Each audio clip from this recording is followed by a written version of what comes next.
buy that, but some people are saying it. It's MaxPax. I'm buying it. Ah, it's Hero, man. It's got to be Hero. That's okay, mate. Everyone is entitled to their own opinion about who is great in StarCraft.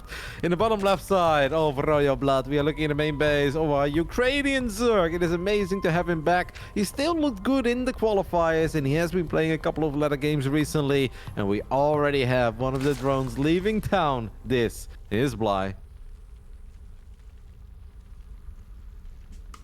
You know, Roddy, the funny thing is, so I cast actually a decent amount of Bly in DreamHack Masters Fall last season because he fell to the B stream a lot. And it felt, as we have this proxy hatch coming out from him, which should be a macro hatch, 3 hatch before pool, by the way. It felt like when he was playing his cheesy shenanigans, they weren't working. He didn't look very good. But when he was going macro play, his macro actually looked pretty good. So it's going to be interesting to see here whether he does have that kind of strong macro performance, and not only whether he has it, whether he opts to actually use it. And by the way, I said macro 3 hatch before pool. I mean, with the block. Does taking the gold count? Yes, I guess it counts. I don't know, man. It's just Bly. It's so hard to predict how these games are going to play out. But yeah, it could be some sort of a crazy follow-up. MaxPax knows about the hatchery and is natural, obviously. He's trying to keep a close eye on what's happening on the other side of the map. It's very important that he doesn't lose his probe randomly, because you don't want to be in the dark against a man like Bly. He's going to see it right now. Now, these timings are obviously a bit different, right, than they normally are. But I wonder if MaxPax will immediately realize, like, no, it's still not quite right. Despite the fact that you're building a hatchery in my natural, something else is missing. He is checking for it right now. I'm really curious to see if he's going to find the gold immediately. Well, this drone is kind of leading the probe towards the gold. That's not smart, but MaxPax turns around. Yeah, he doesn't see it. So MaxPax, you got to assume, right? With how slow that spawning pool is, you know there is another hatch on the map. There's no way there's not. And as MaxPax has gone, he's checked this base, he's checked this base. He knows his proxy somewhere. Doesn't quite know where, but the first part of anything is figuring out kind of what's happening. So finally, this hatchery will go down. It lasted long enough that Lings popped out of it, or Lings will pop out of it. So it's going to be a bit annoying. 6 Lings, they don't have speed. You know, they're not incredibly powerful, but they will still force Ring Around the Rosie. They will still force probe pulls here, maybe get a couple if they're lucky. Oh, look at that from Bly. Actually, this is great. MaxPax just had this on the A move, so the final Ling, whatever it was actually A moved on, was aggroed on. He pulls the Zealots away, so 3 workers go down, but on the other side, Adepts find the proxy. So as nice as that was, Bly, did some really nice things. He still loses 4 drones, and how in the world do you ever mine from this if it's scouted? That is exactly the problem, right? The main reason why those Lings did a little bit more than they were supposed to is because the Adepts were not busy at home. They were not helping out. 3 Adepts can actually fight a Queen, especially a Queen off creep. The Queen is very far off creep. This Queen, I was honestly thinking in all sorts of trouble. That's a Spore Crawler, by the way. That's the world's earliest Spore Crawler against no Stargate, no DTs. Bly loses another drone because he got a Spore, and these Adepts have insane potential. Bly's going to be forced to produce Zerglings for days. This is not going anywhere, man. More drones are going to fall. This Spore Crawler will go down, and this hatchery could even go down. It is going to be so hard to fight this without a Queen and with just a couple of Zerglings. Yeah, that Spore was an attempted Spore cancel to save a drone and maybe wait for reinforcements, but it's not going to work out. It's never going to work out at this point. Lings are trying to find their way in. Another gas cancel, sure, fine. Anti-micro, really. It's just costing Bly more money. Lings will get this around here, but there are 5, so many units here that, yes, maybe the Lings clean this up. It seems like they will force it back. That is so many Zerglings that just died. I mean, it's 20 Lings, 6 drones, a Queen off that fight. Bly is kind of dead here. Like, I hate to say it this early, but the whole point of this build is to delay your opponent's natural and to get the gold. He kind of did both, but not in any way that actually matters. No, Resonating Glaives is on the way. Bly is forced to obviously get an answer for these Adepts with Resonating Glaives. He's going to drop the Baling Nest, but he doesn't have crazy amounts of gas to work with. Does have that one extractor. Adepts now swing around, show up on the other side of the rich minerals. Nothing that Bly can do about it. He does not have enough Lings to dive on these Adepts without Queen support. Now the Queen is going to fight the Adepts alone. I think the only thing that Bly can hope for is just a Baneling bust into the natural, but MaxPax even has a Stalker. Stalkers are obviously the best unit. Now, these Lings without a shield battery could maybe gun down the Stalker. That is exactly what's going to happen. I mean, this is going to be a short one way or the other. Bly is all out sending it. The Adepts get on top of the Queen. Second Queen goes down even before Glaives is ready. It really is all about the Baneling bust, Bio. Yeah, and I think it should be telling here that Bly is just allowing MaxPax to effectively kill this hatchery if he lasts long enough. So MaxPax, he does have to find his way home. Banelings are morphing in, all 10 of them here, and there is still a Stalker in the wall. So the gateways, they're going to die just... Actually, you know what? There's no shield battery. So we were going to talk about how the gateways will die quicker. That is absolutely the case as now Lings, well, they're going to find forward. And the Adepts are at the front of the wall. This is a bit problematic here. They're going to try to shade in, but they're just going to get bust on down. Force field goes up, and round one of Bly's all in. It doesn't work, but it does not work either. That's a lot of dead Adepts. Yeah, but we're gonna have force fields for days, right? Another sentry has been wiped in. The Adepts are gonna be able to kill that hatchery on the other side of the map or make their way home. Now, Banelings do sneak through. That was actually kind of a bad force field by MaxPax. I don't think there is any problem here. It's 41 probes against only 20 drones. And Bly is just starting to run out of units. He's gonna try one more time with a couple of Banes. Shield battery is ready. We could overcharge if we want to, but MaxPax doesn't want to. All he wants to do is build more probes, warp in more Adepts. And Adepts with Resonating Glaive happen to be very, very good against Zerglings. And that is the only unit that Bly can produce in this game.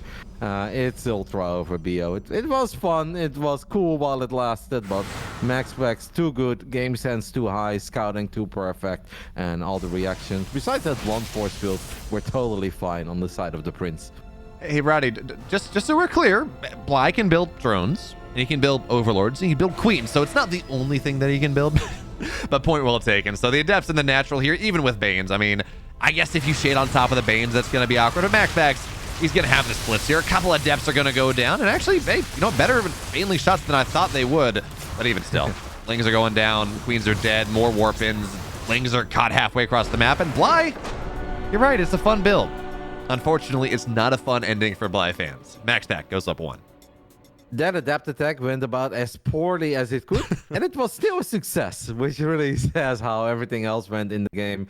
MaxPax's reaction early on with the double gate was just good, getting the Zealots out there. And the only time he kind of dropped the ball, besides that one force field that let a few too many Banelings through, is indeed when the Zerglings were split off and the Zealots were busy chasing 2 Lings. The Lings got on top of the probes. That was very cool. But on the other side of the map, the Adepts found the gold base. MaxPax checked every other base. He's like, it's not there, it's not there, it's not there. That must mean that you've got the gold in the bottom right side. That was obviously a good catch early on, where he got 2 drones or 3 drones immediately, but then it truly spiraled out of control when Bly lost that first queen, right? Because if Bly would have just been able to keep that first queen alive and a couple of extra Lings show up, then maybe he can actually get some value out of that gold base. But by losing the queen off creep against just 3 Adepts, I felt that was a game-ending mistake.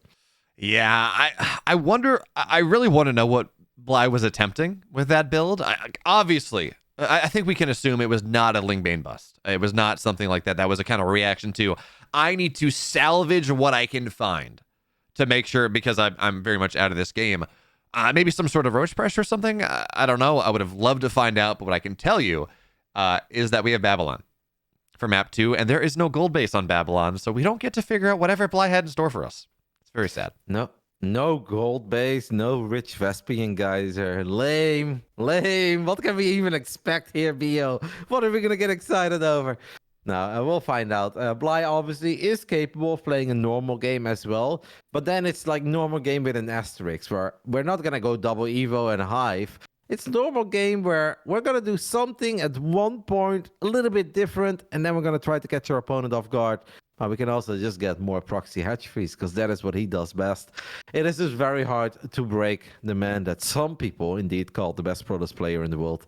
Let's go ahead and hop on into Babylon, Bio. That sounds like a plan on this most ancient of maps. In the upper left, in the blue, he's up 1. Roddy says he's the best Protoss in the world. It's MaxPax. Did I say that? You didn't game 1. No, I think you said some people believe, and I was like, I did. Well, you said it was crazy, and I was like, I don't think it's crazy. No, it's up for debate, but I just think he's amazing. I'm a fanboy. I'm not gonna hide it. The kid is absolutely fantastic in everything he does. In the bottom right side, though, it's hard not to be a fan of this man because he has given us some of the most memorable games of all time throughout the very rich history that this beautiful game has. It is our Ukrainian Zerk going for a hatchery on his side of the map. This is Bly.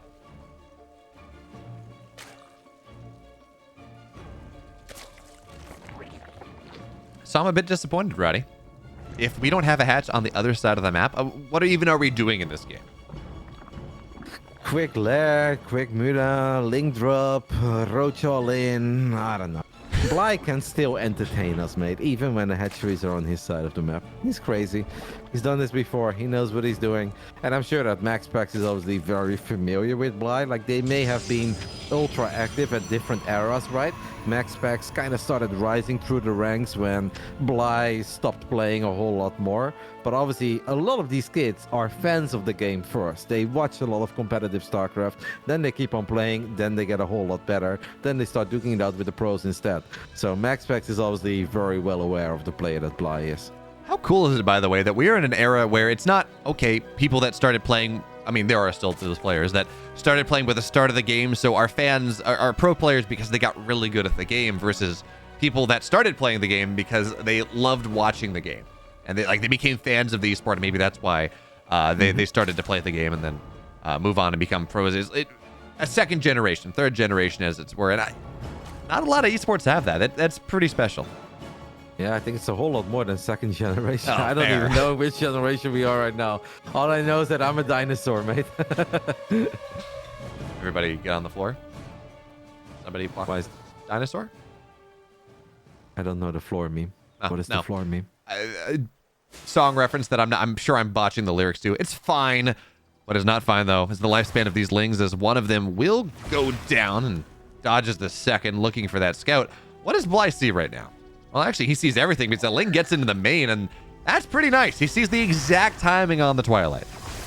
Yep, MaxPax is a very big fan of playing Resonating Glaive on the smaller maps. I had a little cast with Lambos from the other days, and Lambos obviously always very dialed in on what the top tier pros like to do on specific maps. And he said, you've got your Stargate fans, fanatics like Mr. Mauer, for instance, who will pretty much play Stargate every single game. MaxPax, if he can do it, especially on the smaller maps, he's always going to go for the Resonating Glaive Adept. He can literally tell you in the lobby, like, hey man, I'm gonna go 1 gate Twilight, Resonating Glaive Adept. What you gonna do about it? And obviously there are certain all-ins that would be good against this if MaxPax doesn't scout it. But that's the problem, Bio. That's the big if. MaxPax scouts everything. The kid is so amazing at figuring out when things are not quite right. So Bly is just gonna have to defend this, like every other Zerg is gonna have to defend it. And I wish him good luck and all the fun, because MaxPax is adepts. I don't know, man. They seem to hit a little bit harder than all the other adepts out there. Yeah, he is extremely adept with them, and at least Bly knows the exact timings. You know, he saw the gateways when they popped up. He saw the forge. He actually sees everything now. But you're right. You know what? Understanding what's happening is only half the battle. Knowledge is only half the battle. You actually have to be able to respond to it appropriately and figure out what the follow-up is. Is there going to be a third base? Is there going to be a Robo Bay? Does MaxPax commit to this with, well, what he has? And there we go. Robo is going to be the follow-up. So we're going to see a couple less adepts on the early push because, again, you are already transitioning out of that. You want to force a bunch of roaches, and then you get the disruptors behind.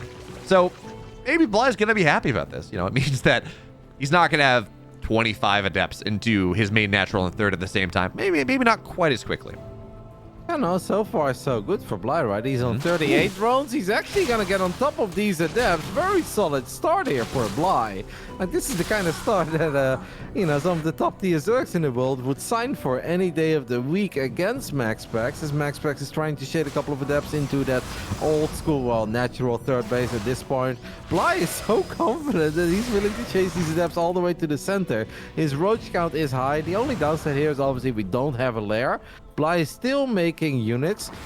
Are we doubling down on like hatchery tech, and are we just gonna try to send everything to the other side of the map? Is that the game plan here, Bio? You know, I think it is. On top, not only, right, does he have a lot of roaches here? Is he pumping links and roaches? he cut workers a couple drones early. Generally, with this hold, you want to stop at 41, right? That's 2 base saturation. You have gas on top of it, 3 gas. But he stopped at 37. He's at 36 now. That means his army is a lot bigger than you might expect it to be at this stage in the game. So the Adepts, they're going to get found out. There is a Disruptor here, Roddy, and that's pretty good against everything that Bly has. I mean, MaxPax, I don't think can ever defend the Nexus. If he's going to try to keep this Nexus alive, he could potentially lose this game. It would be a nightmare if there was a Dark Shrine in this game. But there is no Dark Shrine. Nexus doesn't just get cancelled, it gets killed.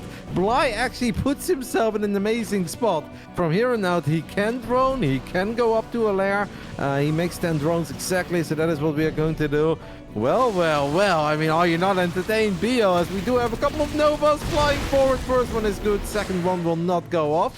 MaxPax in a bit of trouble here in game 2, but we know that the Prince is good enough to get himself out of trouble and still turn this game around. But so far, this is looking amazing for Bly. Does need to tech up though. Where is this lair, man? We've got 600 minerals, 400 gas. There it is, but it's a little bit late. There's the lair. So he is droning behind this as well. Right, he is developing his economy just a little bit more. Bly, by the way, had a really good opportunities. These links will go down. Adepts, disruptor shots. Get 4 drones on the other side. Bly had a really good fight around right here where he waffled a little bit as the Adepts were shading through, where it felt like he really could have slammed home. But instead, the Adepts, they got out, they shade back, and that is, again, probably the big reason that MaxPax is in this game right now. So, a layer halfway done. 62 drones for Bly. That's close enough to where he wants to be. Where does he go from here, Roddy? Is it 4th base? Is it just more aggression? Well, okay, it's Bly. Never mind. It's more aggression. What version of aggression are we going to see? Roach speed, Ravages, maybe a couple Banelings, but I kind of feel that Bly already let go of the lead that he created for himself, as there is a Queen just lost, was drunk, took the wrong way home. I don't know, it was off creep. 7 Ravages are morphing, so that's obviously decent for Bly, but Novas can connect with Ravages. They are big, fast, juicy targets.